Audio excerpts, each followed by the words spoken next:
기자라면 시대의 요구에 민감해야 하며 현실에 발을 붙이고 발전하는 조국의 모습과 성과들을 제때에 신속 정확히 취재하고 보도해야 합니다. 날로 발전하는 우리 조국의 모습 속에는 아름다운 인간들의 이야기가 수많이 엮어져 있습니다. 바로 그들을 적극 내세우는 것이 우리들의 마땅한 본분입니다. 훌륭한 사람들을 취재하자면 이 나라 방방곡곡 구어디든 다 다녀봐야 합니다. 때로는 한 사람을 취재하기 위해서 하루에도 수십 리 길을 걸을 때도 있습니다.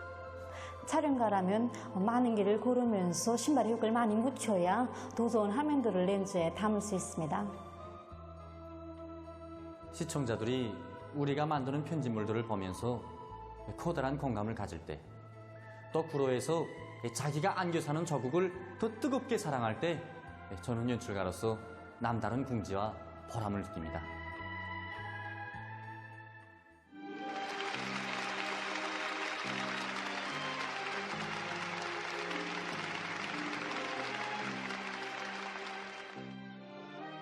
오늘 우리는 3명의 사회주의 애국공로자들을 소개하자고 합니다. 지난 시기에도 이 무대에서 많은 애국자들을 소개해왔지만 오늘 우리가 소개하자고 하는 주인공들은 누구나 손톱 가기 좋아하는 어렵고 힘든 처소, 발전소, 탄광, 건설장에 스스로 삶의 좌표를 정하고 변함없이 한 길을 걸어온 사람들입니다. 그들의 직업과 나이, 경력, 그리고 그들이 사는 곳은 서로 다르지만 하나의 공통점이 있습니다. 바로 그것은 그 누구보다 조국을 열렬히 사랑하고 조국을 위해서 자기의 모든 것을 깡그리 바치는 평범하면서도 결코 평범하지 않은 애국자들이라는 것입니다. 언젠가 평양 화력발전소에 취재 나갔던 서영란 기자는 발전소 화학 직장에서 일하고 있는 한 여성의 경력에 대한 얘기를 듣게 됐습니다. 이름 박순실. 1979년 평양경공업대학 입학. 1980년 12월 평양경공업대학을 중퇴하고 평양화력발전소에서 현재까지 40여 년 근무.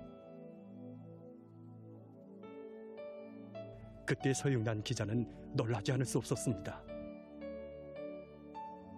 그가 왜 누구나 가고 싶어하는 대학을 중퇴하고 화력발전소에서 일하게 되었는지. 많은 의문을 안고 취재를 심화시키는 과정에 기자는 박순실 동지의 인생길에 수놓아진 아름다운 사실들에 대해서 알게 됐습니다.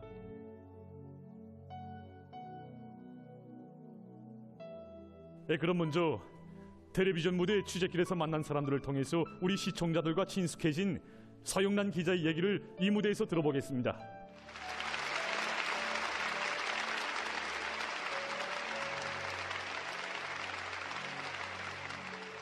여러분, 여성이라면 처녀 시절에는 꿈과 포부로 부풀고 가정을 이루면 남편과 자식을 위해서 모든 것을 다 바치는 것이 이상사입니다.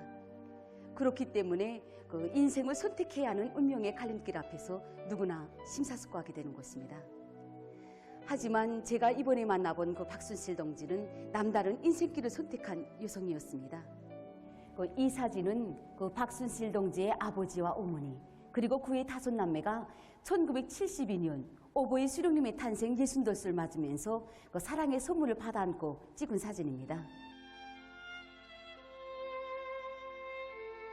그때 당에서는 온 나라 어린이들과 학생들, 대학생들에게 교복이며 세타, 신발, 머릿수건에 이르기까지 사랑의 선물을 가슴 한가득 안겨주었습니다.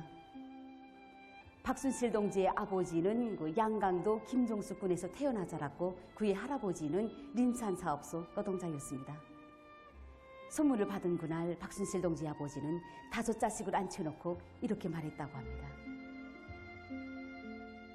사람에겐 보답이 있어야 한다. 평범한 림산 노동자의 아들인 내가 당의 운동으로 대학을 졸업하고 한개 발전소의 직장장이 되고 이 아버지도 노예들에게 한날 한시에 어단벌 해줄 생각을 하지 못했는데 당에서 이렇게 선물을 안겨주었구나.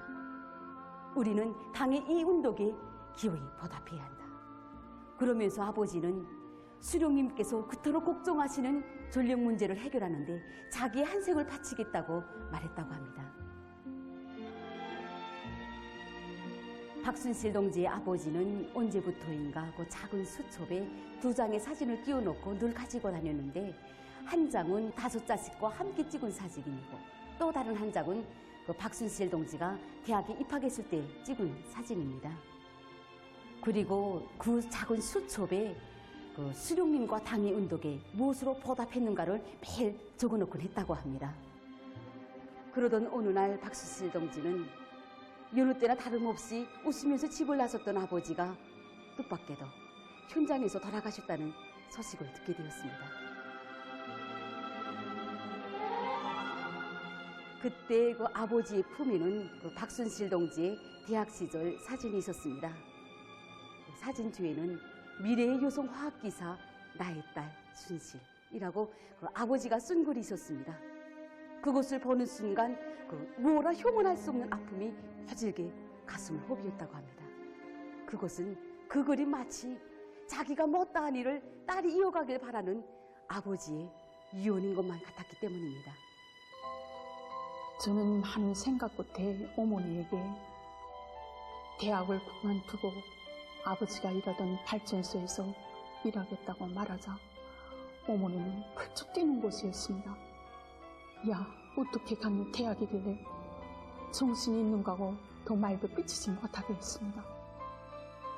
친척들과 형제들 그리고 선생님들 모든 동무들까지 반대에 나섰습니다. 어머니는 정 가겠으면 대학을 졸업한 다음에 가라고 하였습니다. 그러나 저는 그렇게 할 수가 없었습니다. 제가 대학을 졸업할 때까지 4년간의 빈 공백이 아버지한테 제대로 일로 생각되었습니다.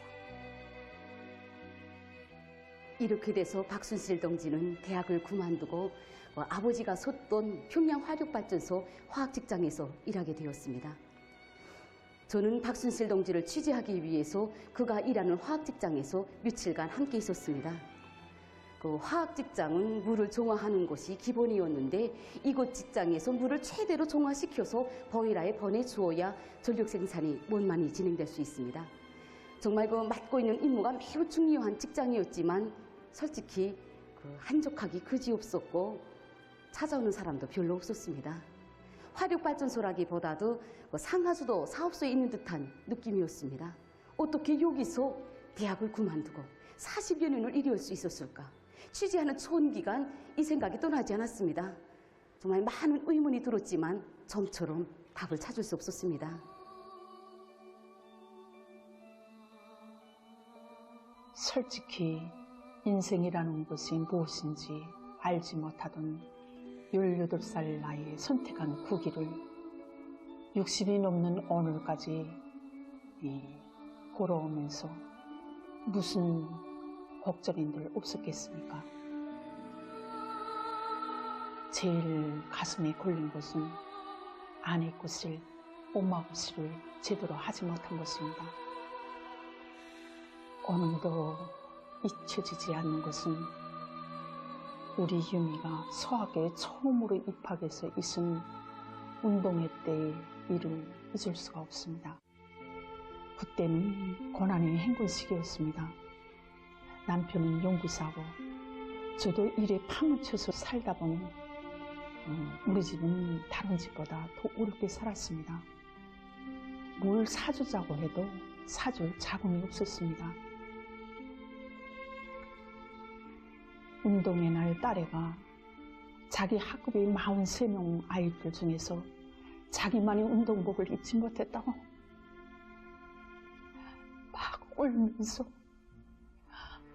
엄마한테 해보던 그때 일을 잊혀지지 않습니다.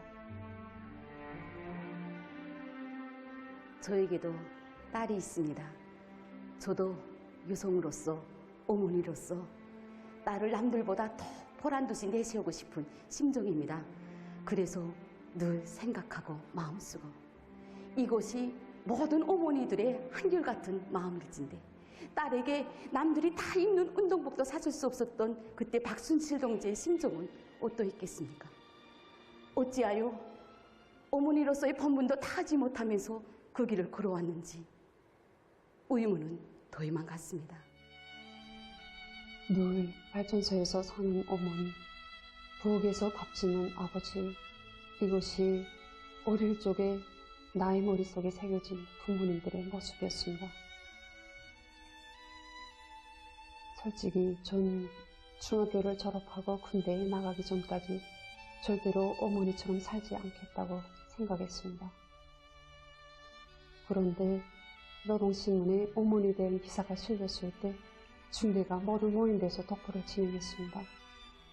그때야 어머니가 하는 일이 얼마나 중요하고 또 어떤 아픔과 시련을 이겨내면서 그 길을 걸어왔는지 조금이나마 알게 됐습니다. 지금도 그때 남편이 한 말이 잊혀지지 않습니다. 아버지가 왜 한 생을 묵묵히 일해왔는가? 당신은 아버지가 못한 일을 하겠다고 대학을 그만두고 남들이 다 좋아하는 그 길을 택했는데 오늘이 어렵다고 재버리겠는가? 당신이야 가정보다 발전소에 더 필요한 사람이 아닌가? 내가 있는 것 도와주겠으니 다시는 직장을 그만두겠다는 소리를 하지 말아달라고 말하는 것이었습니다. 저는 저희 심정을 알아주는 남편이 그 마음이 고마웠고 아버지 앞에 면목이 없었습니다.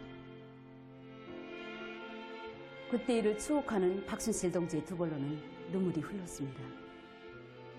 하다면 박순실 동지는 자식으로서의 도래를 다하기 위해 누구나 쉬이 좋아하는 그 길을 한생 걸어왔겠습니까? 아니었습니다. 박순실 동지는 힘들고 지칠 때면 아버지가 해줬던 말을 떠올린다고 합니다. 어버이 수령님과 당에서 나와 너희 오남매에게 베풀어 주신 그 사랑에 대를 이어가며 기어이 보답해야 한다.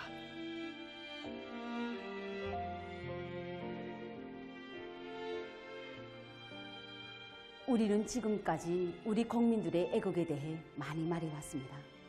그러나 오늘 나는 사연 깊은 한 가정의 한 장의 사진과 아버지의 대를 이어서 어렵고 힘든 처소에서 40여 년간을 변함없이 일해오고 있는 한 여성의 모습 앞에서 우리 조국의 애국의 품절을 보았습니다.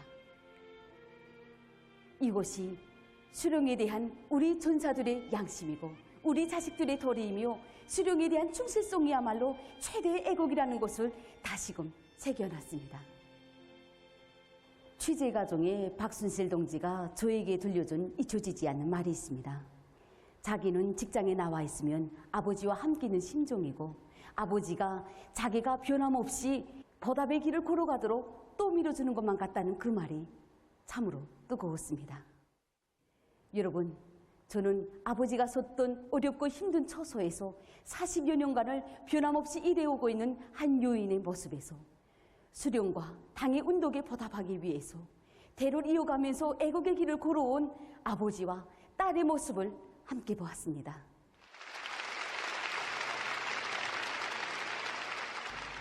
당에서 그토록 걱정하는 나라의 전력 생산을 위해서 아글다글 애쓰던 아버지.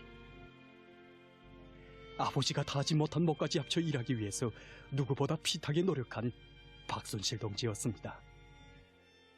그날 그는 일하면서 배우는 교육체계의 망라돼서 함흥화학공업대학 통신학부를 최고등의 성적으로 졸업했고 그래서 20대에 벌써 처녀 기사로 그 후 실험실 실장으로서 제기되는 많은 과학기술적 문제를 해결한 발전소에서 없어서는 안 될 보배로 아버지처럼 직장장으로까지 됐습니다.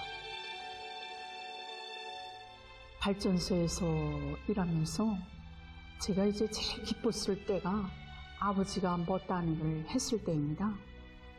저는 지금도 생각하곤 합니다. 내가 만약 가정을 위한 길을 택했다면 가정주부로서, 어머니로서 행복했을지는 모릅니다. 그러나 아버지의 뜻을 잊지 못한 것은 물론이고 나라 앞에, 자식 앞에 떳떳하지는 못했을 것입니다. 햇빛 밝은 이 땅 위에 뿌리를 내린 삶은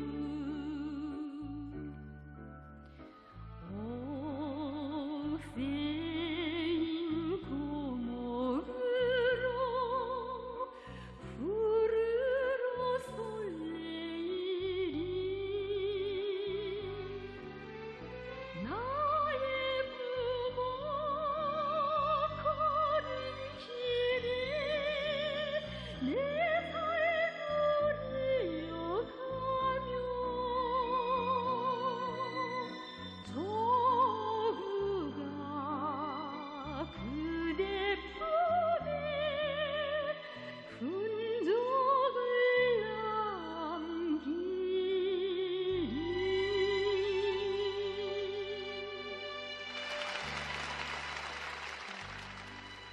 평양 화력발전소에서 40여 년간 화학기사로 일해온 박순실 동지에게는 아무런 학위 학직도 높은 국가 수훈도 없습니다. 그러나 저국이 고난과 시련을 겪던 시기에 누가 알아주건 말건 꿋꿋이 자기 맡은 처소를 지켜온 사실 앞에서 끊임없는 사식과 탐구, 불같은 열정을 안고 이룩한 하많은 성과들과 그가 받은 수많은 발명증서들에서 그리고 누구나 부러워하는 경로동의 주인이 된 현실 앞에서 저는 그가 수도의 동력기지에 자기의 삶의 자욱을 어떻게 아름답게 새겨왔는지 뜨겁게 알아볼 수 있었습니다. 박순실 동지는 그 경로동 다락식 주택 2층에서 살고 있었는데 정말 멋있었습니다. 집 벽면에는 사연 깊은 사진이 걸려 있었습니다. 그는 말했습니다. 아직도 꼭 꿈을 꾸는 것만 같은 사랑의 집. 그 집의 넓은 베란다에 나와 발전소가 있는 쪽을 바라볼 때면 아버지와 함께 서서 바라보는 심정이라고. 이 집을 받아안던 날에도 자기의 수첩에 당의 운동에 무엇으로 보답했는가를 적어나가던 아버지를 생각했다고 합니다. 오보이 수령님의 그 운동에 아직도 다 보답하지 못했는데 경연은 청비서 동지께서 이런 호화주택을 평범한 자기에게 안겨주셨으니 이 사랑에 어떻게 보답해야 하는가고 말했습니다.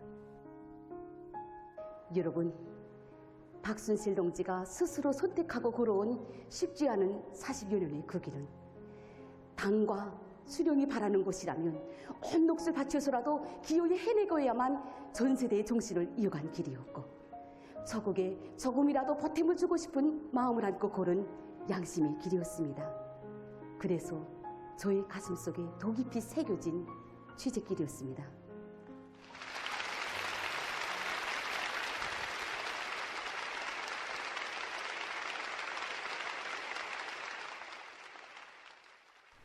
저는 이자 서영란 기자의 얘기를 들으면서 애국이란 말의 의미를 다시금 음미해봤습니다. 애국이란 마음이 순간에 자라는 것인가, 또 그 어떤 충격에 의해서 생기는 사람의 감정인 것인가. 하다면 우리의 전 세대들은 이 물음 앞에 어떻게 말할 것인가. 그러면 가슴 저릿이 저의 귓전에 들려옵니다. 애국이란 수령과 당의 운동에 보답하려는 가장 깨끗한 양심이고 도리이며 그것을 국민의 본분으로 의무로 간직하고 살며 일하라고 말할 것입니다. 그렇습니다, 여러분. 녹슨 이어줘야 빛나는 법입니다. 박순실 동지처럼 숭고한 애국적 양심을 안고 부모들의 녹, 전 세대들의 녹을 이어서 조국과 인민을 위해서 헌신분투할 때 부강번영할 우리 조국의 레일은 더욱더 앞당겨지게 되는 것입니다. 그럼 오늘도 나라의 전력 생산을 위해서 아글타글 노력하고 있는 박순실 동지만이 아닌 전체 화력발전소 노동계급에게 뜨거운 박수를 보내줍시다.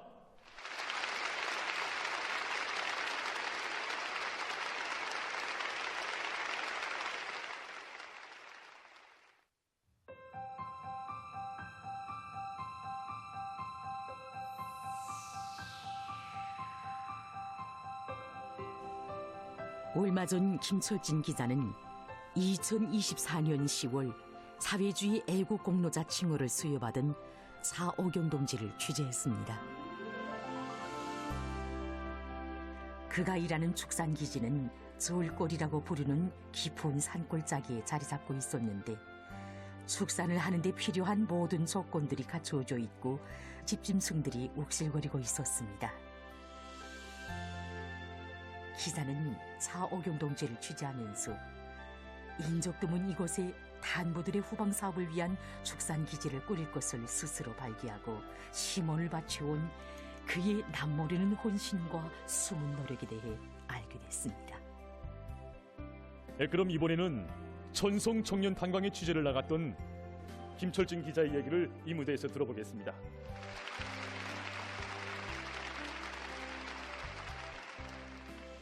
차오경 동지가 일하는 축산기지는 탄강으로부터 15리 정도 떨어진 인적 드문 산골짜기에 자리 잡고 있었는데 이 축산기지는 차오경 동지와 몇몇 안 되는 종업원들이 자체의 힘으로 산 중턱을 깎아내서 건설하는 것입니다.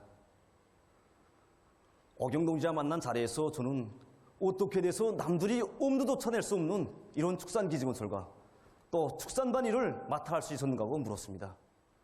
그러자 그는 자기는 응당 할 일을 했다고 하면서 뜻밖의 사진 한 장을 보여주는 것이었습니다. 이 사진은 1960년대에 차오경 동지의 아버지 차동삼 동지가 마나둘의 첫돌 생일을 맞으면서 아내와 함께 찍은 것입니다. 당시 차오경 동지의 아버지 차동삼 동지는 평양시의 어느 한 기관에서 일하고 있었는데 이 마나둘의 첫돌 사진을 찍은 지 며칠 안 돼서 위대한 수령님께서 청년들을 어렵고 힘든 부분으로 부르신다는 소식에 접하게 되었습니다. 그때 그의 아버지는 아내에게 장기 출장을 간다는 이 말 한마디만을 남기고 1년 동안 돌아오지 않았습니다. 1년 만에 그의 아버지가 집에 편지 한 장을 보냈는데 그 내용인즉은 자기는 지금 천성청년 탄광에 자리를 잡았으니 빨리 이삿짐을 싸가지고 내려오라는 뜻밖의 소식이었습니다. 그로부터 그의 아버지 차동삼 동지는 32여 년 세월을 여기 천성청년 탄광에서 탐구로 일했습니다. 차오경 동지는 사진에 깃든 사연을 이야기해주면서 1960년대 아버지 세대가 지녔던 당적 양심, 이곳은 오늘 자기의 삶의 좌우명으로 되었다고 말하였습니다. 그러면서 그는 이런 이야기를 들려주었습니다. 차오경 동지는 기자에게 석탄과 보록을 보여주면서 석탄과 보록은 겉보기에는 비슷한 것 같지만 깨어보면 보록은 겉과 속의 색이 차이가 난다고 하는 것이었습니다. 그는 잘못 고른 인생에 대해 얘기한다는 것은 좀 부끄러운 일이지만 보록처럼 겉과 속이 다른 인생길을 걸어온 적이 있었다고 하면서 자신의 솔직한 심정을 얘기해 주는 것이었습니다. 아버지는 늘 사형제인 자식들에게 아들들은 조국보위 초소에 서야 하고 딸은 탄광에서 일해야 한다고 늘상 얘기하곤 했다고 했습니다.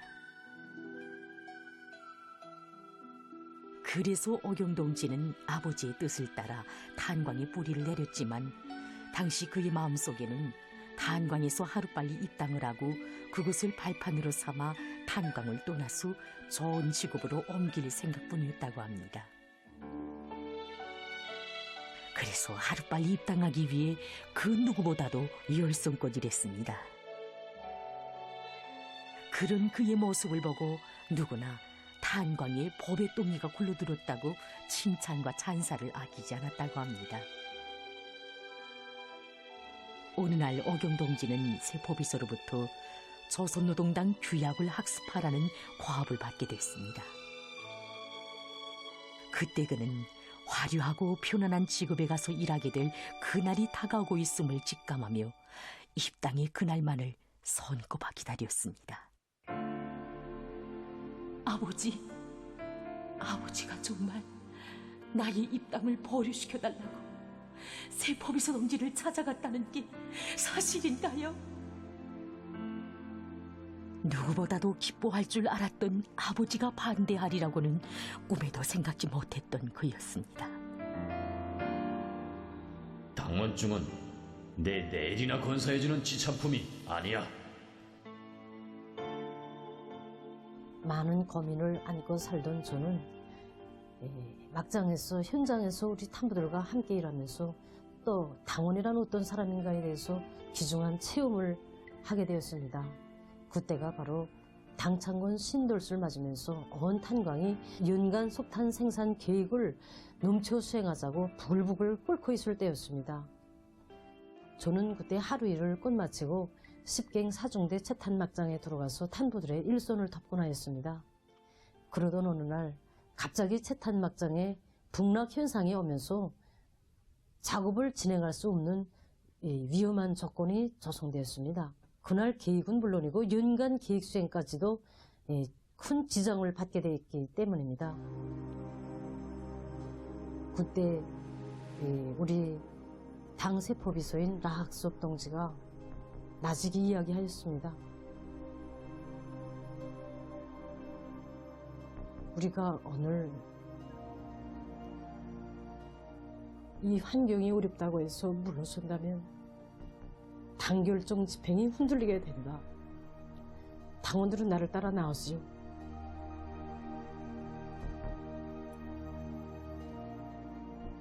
이렇게 말하면서 그 위험한 막장으로 앞장서서 들어가는 것이 아니겠습니까? 언제 무너져 내릴지 모를 막장으로 죽음을 불사하고 동발을 메고 들어가는 탄부당원들. 차오경 동지는 그날 난생 처음으로 사람의 눈에서 이글거리는 불길을 보았다고 합니다. 막장이 복구된 후 오경 동지는 라학섭 세포부서 동지에게 위험한 그곳에 어떻게 소슴없이 목숨을 내댈 수 있었는가고 물었다고 합니다. 그 물음에 라학섭 동지는 자기는 규약상 의무를 수행했을 뿐이라고 하면서 앞에 죽음이 도사린다고 해서 조건이 어렵다고 해서 당원들의 규약상 의무가 달라지지 않는다고 흔연히 말했다고 합니다. 당원들의 규약상 의무는 그 어디서든 달라지지 않는다. 그때 그는 생각이 많았다고 합니다. 당결정을 무조건 결사 집행할 규약상 의무를 다하기 위해 혼심을 다 바치는 사람들. 이런 사람들이 바로 조선노동 당원들이며 그것이 진정한 당원의 자세임을 체감했다고 합니다. 그제서야 그는 언제나 당원증을 가슴에 소중히 품고 다니는 아버지의 모습이 다시금 새삼스럽게 떠올랐고 탄광 일꾼으로 일하는 아버지의 모습이 당을 위해서 어렵고 힘든 곳에서 규약상 의무를 수행하는 성실한 당원의 모습으로 안겨왔다고 합니다. 그러면 난 왜 당원이 되려고 하는가? 나는 왜 당에 들려고 하는가? 그로부터 2년 후 차오경 동지는 조선노동당에 입당을 청원했습니다. 그는 당결정 관철을 위해 결사들어 나섰던 탄부들의 눈가마다에서 쏟아져 나오던 그 강렬한 불길을 다시금 체감하며 자기의 입당 청원서를 읽었다고 합니다.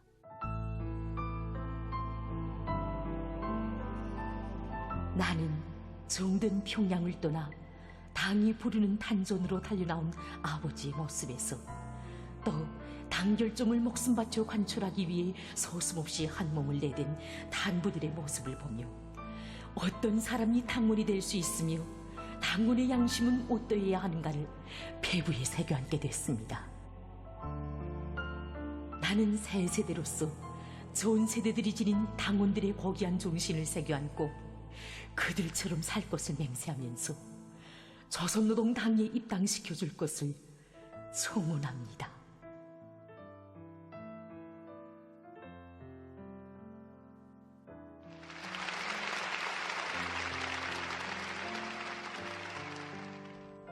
차오경 동지는 입당 청원서에 한자 한자 쪼아박은 글줄 종이의 글줄로가 아니라 종말지 탄부들을 위한 길에 묵묵히 새겨갔습니다. 30여 년 세월을 불같이 살았습니다. 원재인과 차호경 동지가 탄강에서 가장사업을 할 때입니다. 가장사업을 하던 구가 탄강의 현존 후황 토대로는 탄부들의 후황 공급 사업을 개선할 수 없다는 것을 알게 되었습니다. 그것을 뻔히 알면서도 예민한다는 것은 구의 당적 양심이 허락치 않았습니다.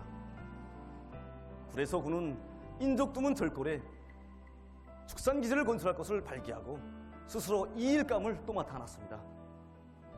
건설 전문가도 아니고 축산 전문가도 아닌 구가 몇몇 안 되는 정업원들로 자체의 힘으로 이 축산기지를 건설하자니 난간 또한 적지 않았습니다. 우리가 이게 처음에 첫 사업을 뜰 때는 이게 다 산이랬습니다. 우리는 이 자기 부과된 과제도 있고 자기 직무도 있고 하지만 주간에는 자기 일을 하고 야간에는 올라와서 모래와 세멘트를 운반해야 되고 이 속에서 우리가 동료가 많았습니다. 예, 그때는 어경동무가 우리 가장으로 됐습니다. 이 남성들도 일하기 붙인 일을 이젠 그만둘 수 없겠나. 일부 사람들은 저 돌박상 위에서 고기야 아이 나면은 손에 장을 찌지겠다 하면서 말들이 많았습니다.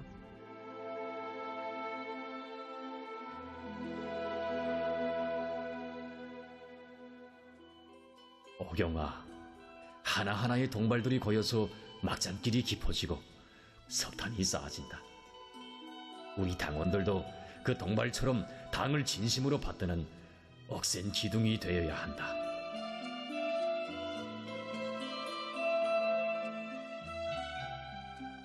우리가 오늘의 이 환경이 어렵다고 해서 물러선다면 당 결정 집행이 흔들리게 된다. 그때 오경동지에게는 축산기지를 건설해야 할 의무도 없었고 그에게 과업을 준 사람도 없었습니다. 하지만 그는 축산기지 건설을 당적 양심이 자기에게 준 당적 과업으로 새겨놨습니다. 그는 자재인수원이 됐고 어떤 때에는 미장공, 축조공이 됐습니다. 낮에는 맡은 일로 바쁜 시간을 보내고 밤이면 건설을 중단 없이 내밀기 위해서 발이 닳도록 뛰어다녔고 좋은 집짐승 종자를 마련하고 모기 문제를 해결하기 위해서라면 밤길도 마다하지 않았습니다. 천성청년 탄강과 우리 안평 탄강은 이웃 탄강인 동시에 지난 시기부터 서로 도와주며 일을 해야 했습니다. 이런 과정에 나는 천성청년 탄강에서 축산 작업반장으로 하는 차오경동을 알게 되었습니다. 저 여성의 몸으로 꽤 해내겠는가. 그래서 저는 오경동무에게 모든 일이 다 순차가 있기 마련인데 이제라도 생각을 다시 해보라. 왜 고생을 사서 하는가 하고 말했더니 오경동무가 하는 말이 지배인동지 저는 당원이 아닙니까? 당원이 당 결정을 집행하지 않고서야 어떻게 당원이라고 말할 수 있겠습니까? 그러면서 자기는 축산기지를 건설이 끝날 때까지 죽을 권리마저 없다고 말하는 것이 아니겠습니까? 얼마 전 주왕의 한 일꾼이 천송청년 탄광에 내려온 적이 있었다고 합니다. 탄광의 여러 곳을 돌아보던 그 일꾼은 영양제 식당에도 들렸는데 풍성한 탄부들의 식탁을 보고 놀랐다고 합니다. 그때 탄부들 누구나 자기들은 늘상 이렇게 공급받는다고 그 일꾼에게 이구동성으로 말했습니다. 그들의 말이 믿어지지 않아서 그 일꾼은 자기가 직접 축산 작업반까지 돌아봤습니다. 축산 작업반을 돌아본 후 그 일꾼은 진짜 탄광의 안주인을 보았다고 탄복했다고 합니다. 탄부들을 위해 바치는 그의 진정은 그뿐만이 아니었습니다. 이 사진은 차오경 동지가 탄광에 배치된 평송중등학원 원아들과 함께 찍은 사진입니다. 차오경 동지는 스스로 탄광으로 자원 진출한 10여 명의 평송중등학원 원아들의 친어머니가 됐어 그들의 생활을 따뜻이 돌봐주었습니다. 몇 해 전 그들이 군복을 입고 저국보의 처소로 떠나게 됐는데 그들을 발해주기 위해서 온 탄광 사람들이 떨쳐나섰습니다. 그때 그 자리엔 차오경 동지가 없었습니다.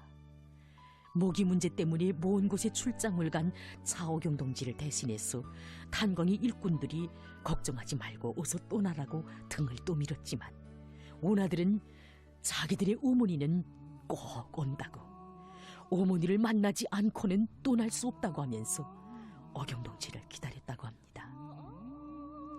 얼마 후 온몸이 땀투성이가 돼서 나타난 그를 부둥켜 안고 어머니라고 기뻐 어쩔 줄 모르는 오나들의 모습을 보며 눈물을 흘리지 않는 사람이 없었다고 합니다. 그 모습은 전성 탄광 사람들의 눈가에 비낀 진정한 탄전의 여인 공산주의 어머니의 모습이었습니다.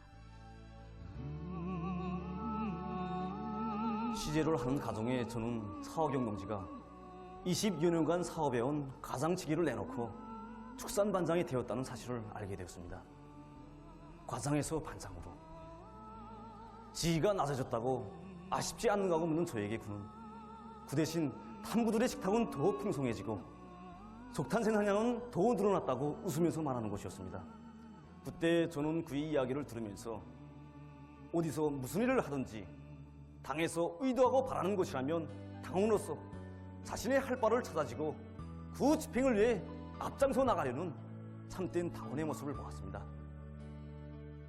당원증을 품었다고 해서 당 생활 연한이 오래다고 해서 조선노동당원이라고 떳떳이 말할 수 있는 것은 아닙니다. 시련이 앞을 막아 나설 때 제일 먼저 자리를 박차고 일어서는 사람, 당 결정을 자그마한 애눈이나 두팀도 없이 무조건 간철하게 하여 혼신분투하는 선봉투사, 바로 그런 사람이 참된 당원인 것입니다. 저는 이 자리를 빌어 오늘도 나라의 속탄 생산을 위해 아낌없는 수고를 바쳐가고 있는 차오경 동지만이 아닌 이 나라의 수많은 탄전의 여인들에게 가장 뜨거운 감사의 인사를 드립니다.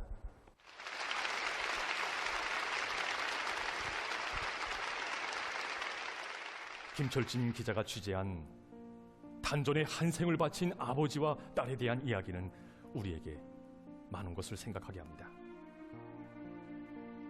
차오경 동지의 아버지는 결코 딸에게 화려하고 심오한 인생 철학적인 얘기를 하지 않았습니다. 그는 산 모습으로 참된 당원의 모습을 딸에게 보여주었습니다. 그리고 라학섭 세포비서와 탄광 당원들도 생사를 판가리하는 불리한 환경 속에서도 구람을 모르는 선봉투사로서 한결약한 여인의 가슴 속에 이 나라의 탄전을 지켜선 탄부들의 깨끗한 양심과 모습을 보여주었습니다. 지금도 제가 보도 시간에 여러 나라들에 대한 소식을 전할 때마다 느끼는 것은 다른 나라들에서 대물림은 재산 상속이나 물질적 부업, 기껏해야 가정의 윤리나 지키고 자기 나름의 가풍을 지키는 것이 전부입니다. 하지만 오늘 우리는 한 탄부 가정의 얘기를 통해서 단순히 아버지와 딸 사이의 대물림이 아니라 노당원으로서 세 세대 당원에게 깨끗한 양심과 정신적 유산을 물려주는 애국의 전통과 계승을 보고 있습니다. 우리의 애국은 이렇듯 전통도 위대하고 계승도 위대합니다. 하기에 우리 사회가 이렇듯 강하고 굳건한 것이며 이런 국민들, 이런 애국자들이 많은 조국을 이 세상 가장 아름답고 위대한 조국이라고 긍진없이 노래하고 있는 것입니다. 그럼 이번에는 김강연 기자의 얘기를 이 무대에서 들어보겠습니다.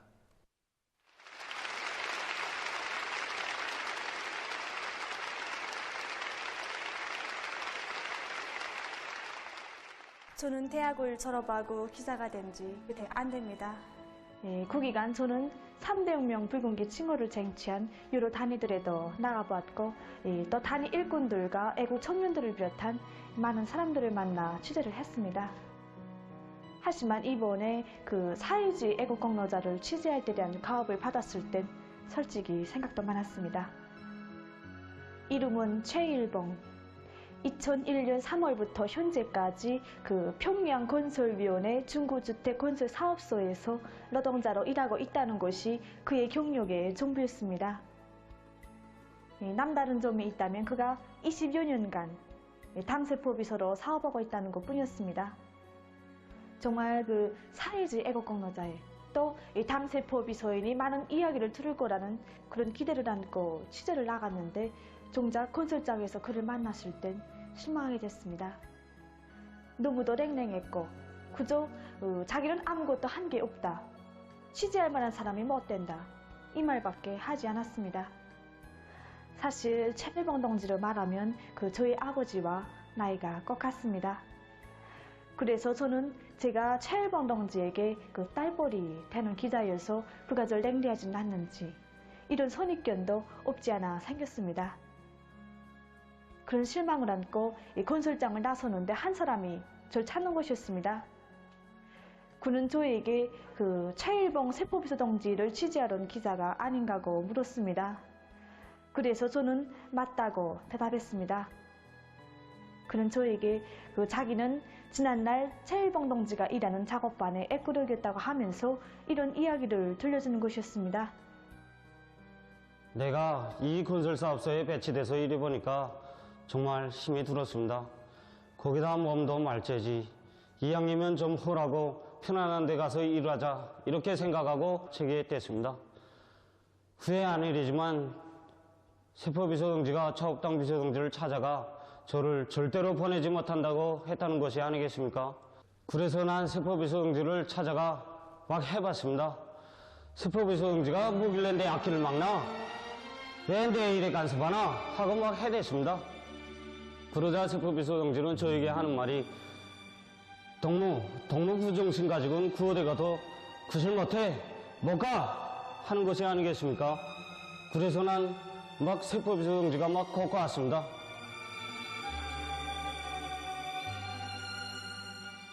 하지만 그는 자기를 위해 최일봉 동지가 얼마나 마음 썼는지 다는 몰랐습니다. 저희 세대수가 이동 작업을 나갔을 때 있었던 일입니다. 누군가가 여러 번 집에 찾아와 세대수와 한 작업반에서 일한다고 하면서 가정 살림에 필요한 것들이 무엇인가도 알아보고 여러 번 해결도 해주었습니다. 야, 그땐 정말 그 사람이 누구일까 하고 생각도 하면서 정말 고마웠습니다. 후회야 아닐 일이지만 그 사람은 세대수와 같은 작업반에서 일하는 세포비서 동지였습니다.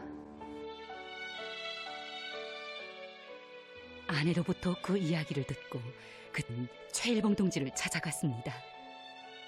그날 최일봉 동지는 이렇게 말했다고 합니다.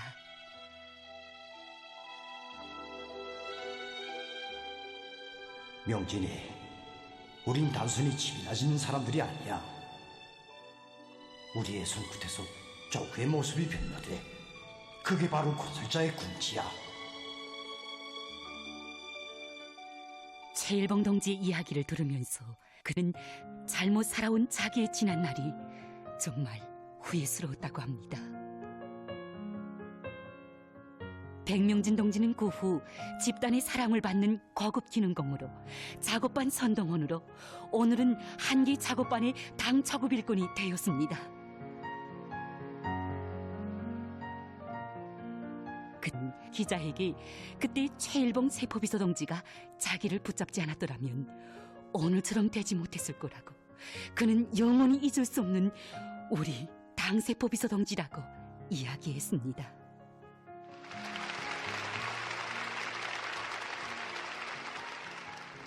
저는 그의 이야기를 들으면서 이 세포 당원들 누구에게나 참된 건설자의 본분을 깊이 심어주려는 그 최일봉 동지 뜨거운 진정을 느낄 수 있었고, 정말 그 냉랭하고 무뚝뚝하다고만 생각했던 그가 이 자식들을 바른 길로 이끌어주는 다시만 아버지처럼 새로운 모습으로 안겨왔습니다. 저는 취재 과정에 그 최일봉 동지의 아내도 만나보았습니다. 최일봉 동지는 아내와 딸, 이렇게 셋이서 자그마한 단칸짜리 집에서 살고 있습니다. 여러분, 단칸짜리 집에서 살고 있는 사람이 자기한테 배정된 새 집을 2번이나 양보했다고 할 때 어떻게 생각되십니까? 아마 잘 믿어지지 않을 것입니다. 저 역시 그 이야기를 듣고 정말 놀라지 않을 수 없었습니다. 어떻게 그렇게 할 수 있었는지, 그에 대한 치자를 이어가던 가정에 저는 이런 이야기도 듣게 됐습니다. 언제인가 학습반 하러 갔던 최일봉 동지의 딸 진양이가 눈이 퉁퉁 부어가지고 집에 들어온 적이 있었다고 합니다. 1인즉 분단 덕모들이 서로 돌려가며 집에서 학습반을 하다가 자기 집 차례가 되었는데 진양이는 집이 좁아 하지 못한다는 말을 하기 싫어 단마디로 우리 집에서는 할 수 없다고 말했다는 것이었습니다. 이 사연을 알 수 없는 덕모들은 집에 무슨 비밀이라도 있냐고 따지고 들었고 진양이는 또 덕모들에게 지지 않겠다고 대꾸하고 이렇게 서로 다투었는데 그때 마음속 소름이 얼마나 컸는지 밖에서 1시간 남아 울다가 집에 들어온 것이었습니다. 진양이는 어머니에게 아버지는 집을 그렇게 많이 짓는데 언제는 우리도 좋은 집에서 살게 되냐고 울면서 해보았습니다. 하루는 시대주가 집에 들어와서 화성굴에 새 집을 받았다고 이야기하는 것이었습니다. 그 말을 듣고 막 너무 좋아서 막 잠을 다 못 잤습니다. 그날 저녁엔. 그런데 며칠 후에 시대주가 집에 들어와서 하는 소리가 여보, 우리가 이 집을 받았댔는데 작업반에 단칸에서 사는 덕모가 있어서 구한데 집을 양보했어. 응? 이렇게 말하는 것이었습니다.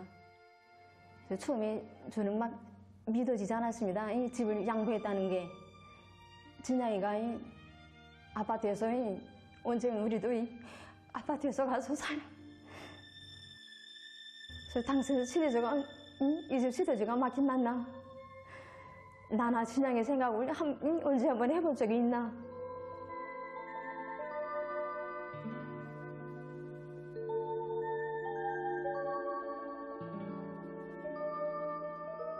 사실 새 집을 배정받았을 때 최일봉 동지에게 제일 먼저 떠오른 것도 기뻐할 아내와 딸의 모습이었다고 합니다.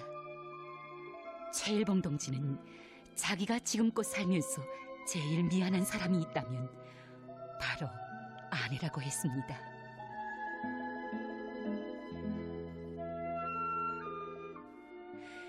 집살림을 도맡아 안고 또 늘 곤술장에서 살다시피 하는 남편과 딸의 뒷바라지를 하면서도 싫은 소리 한 번 하지 않던 아내가 그때 자기를 원망하면서 눈물 흘리는 모습을 보니 마음이 쓰려왔다고 했습니다.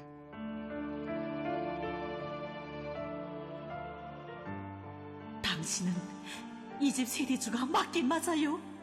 우릴 생각이나 해요. 아버지, 우리 새 집에 가자요. 하지만 그의 마음 한구석에는 당장 장가를 가야 할 아들과 함께 자그마한 집에서 살고 있는 작업반원의 모습이 떠날 줄 몰랐습니다.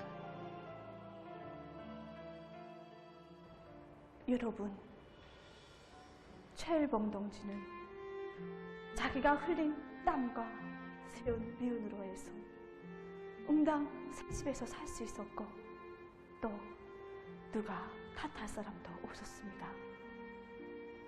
또 집을 양보하라고 누가 권고한 사람도 없었습니다. 하지만 그는 양보했습니다. 그 다음에도 이렇게 한 번도 아닌 2번씩이나 자기 보금자리를 남에게 양보했습니다. 그도 남편이고 아버지이고 한 가정의 세대주입니다. 항상 남을 위해 자기 세포 당원들을 위해 헌신하는 그가 아내와 딸에게 양해를 구할 때마다 하는 말이 있습니다. 나야 세포비서가 아니요. 언제인가 최일봉 동지의 딸 진양이가 아버지에게 세포비서가 무슨 대단한 사람이어서 집까지 양보하는가고 물었다고 합니다. 그러자 그는 딸에게 세포비서는 작업반에 어머니나 같다고, 아버지는 어머니 것을 해야 된다고 이렇게 말했다고 합니다. 저는 그 이야기를 들으면서 제가 처음 무뚝뚝하다고만 생각했고 또 자기는 한 일이 없다고만 하던 최일봉 동지가 정말 쉽지 않은 사람이라는 것을 다시금 느꼈습니다. 바로 이런 애국자들을 수없이 만나면서 그들의 깨끗한 양심과 아름다운 정신 세계에 대해 깊이 공감하는 것이 기자가 아닌가 하고 생각했습니다.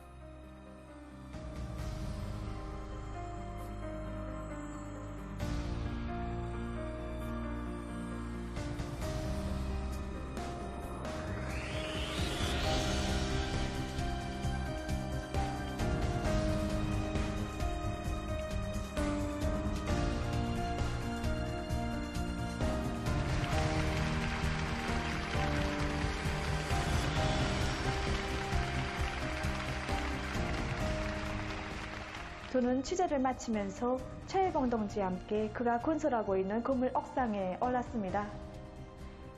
평양시 전경을 바라보는 그의 얼굴에는 이 기쁨이 한껏 우려 있었습니다. 제가 우아해하자 그는 바로 저기 보이는 만세거리, 묘명거리, 성화거리, 또 화성거리, 바로 그 거리들에 자기 작업반원들의 땀과 노력이 깃들어 있다고 하는 것이었습니다.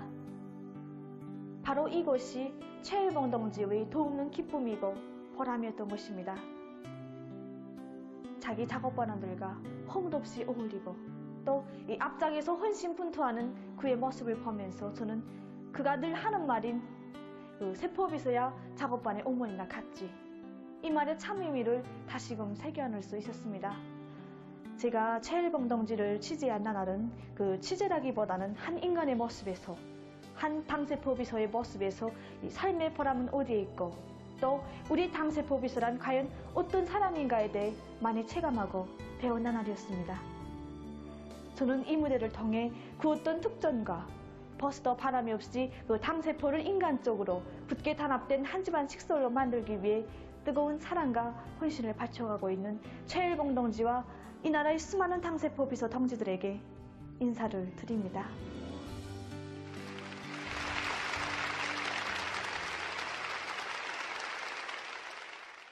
당세포 비서, 이들에게는 그 어떤 명예 칭호나 중소가 따로 없습니다.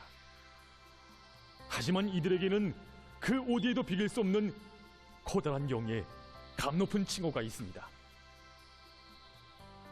경의하는 청비서 동식께서는 조선노동당 제6차 세포비서 대회에서 우리 당 세포비서 동지들은 특별한 직위가 없는 직업적 혁명가, 버스 없이 당을 위해서 헌신하는 숨은 영웅 중에 숨은 영웅, 우리 당의 핵심 중에 핵심이라는 감 높은 칭호를 안겨주셨습니다. 하기에 지금 전당의 수십만 당세포 비서들은 경의하는 청비서 동식께서 안겨주신 크나큰 믿음과 기대를 이 가슴에 새겨 안고 지금 이 시각도 뜨거운 사랑과 헌신으로 대중을 이끌면서 시대의 전열에서 힘차게 내달리고 있는 것입니다. 여러분, 오늘 우리는 이 무대에서 3명의 사회주의 애국 공로자들에 대한 얘기를 들었습니다. 애국자. 이 무대에서 너무도 많이 해온 이 말의 무게가 오늘 더욱 새롭게 안겨옵니다. 조국이 부를 때에는 힘으로, 지식으로, 열정으로 선뜻 호응에 나섰고, 조국이 힘들어할 때에는 스스로 무거운 짐을 걸머쥔 사람들, 이 나라 그 어디서나 볼 수 있는 평범한 사람들이었습니다. 그렇습니다, 여러분. 우리 모두 나는 조국을 위하여 무엇을 바쳤는가라는 물음에 늘 자신들을 세워보면서 조국의 부흥 발전을 위한 길에 이들처럼 삶의 자욱자욱을 애국으로 수놓아 갑시다.